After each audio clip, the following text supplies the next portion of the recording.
Hi guys, Randall here.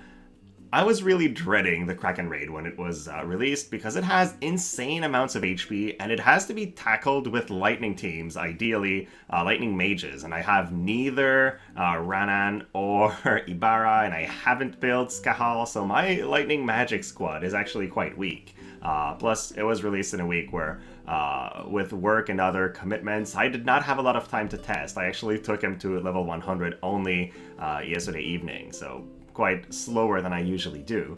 And I was going through it, trying it with my win team, because it is where I think I had my strongest mages, or at least my mages where I could stack the highest amount of spirit penetration. That guy has a very high amount of defense and spirit, so getting these penetrations high is really critical.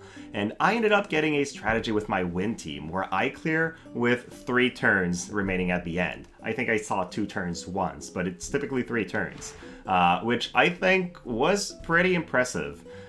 So I figured I would share it with you guys. It's by no means an easy strategy to make. There's all 4 of these wind units are time limited in their own way, so I know not everybody will have access to that.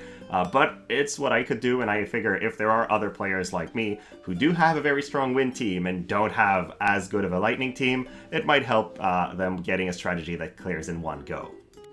So before we go in, let's talk abilities. We have Little Leela in slot 1, very important that she has Shikuchi on, because that allows her to get a hit on all 3 enemy members on turn 1, which is very important. And then Little Leela has 0 innate spirit penetration, so I gave her the Silver Rim Spectacles to give her a little bit. It really helps her hit cap damage on the boss a couple times, so that was very important for our run. And then I have Shadow Runner just for some more agility. So this is the way she's built. Then we have Joom.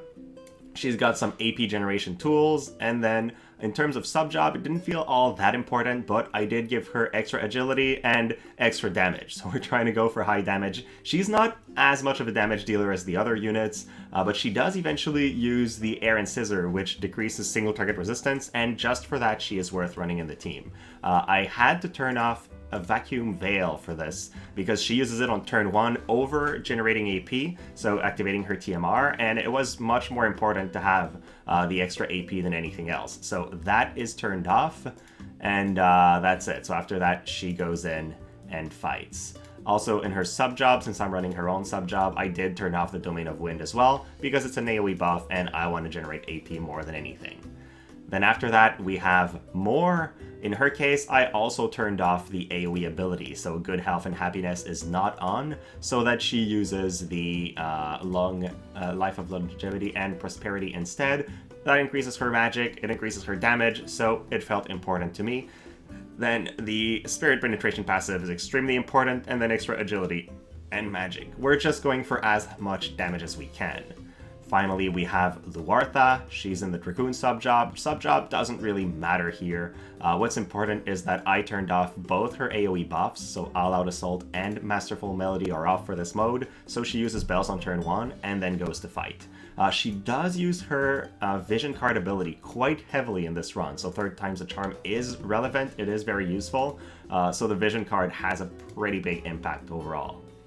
Looking at the Vision cards, I'm using the Tetrasulfide Vision card, which is very important because it has both wind attack up and wind unit damage limit up, so that's really good. Increases our cap damage and our damage on everyone, so it's just an incredibly good piece of gear to have. I did take Typhon for the extra magic attack on both Little Leela and more. And then the last card might seem a bit weird, but the Greetings from Afar Vision card has 20 Aquatic Killer, and the boss, Kraken, is an aquatic type unit, so I was looking for a vision card that would increase both my physical and my magic attacker's damage.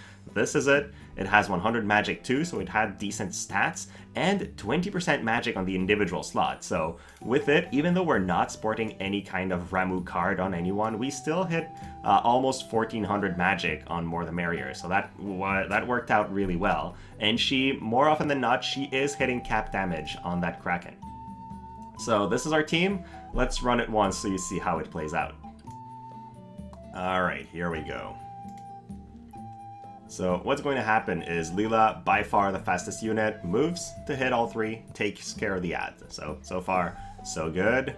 We start generating AP, we give magic up to more, and then Joom with her Vacuum Veil disabled also generates AP.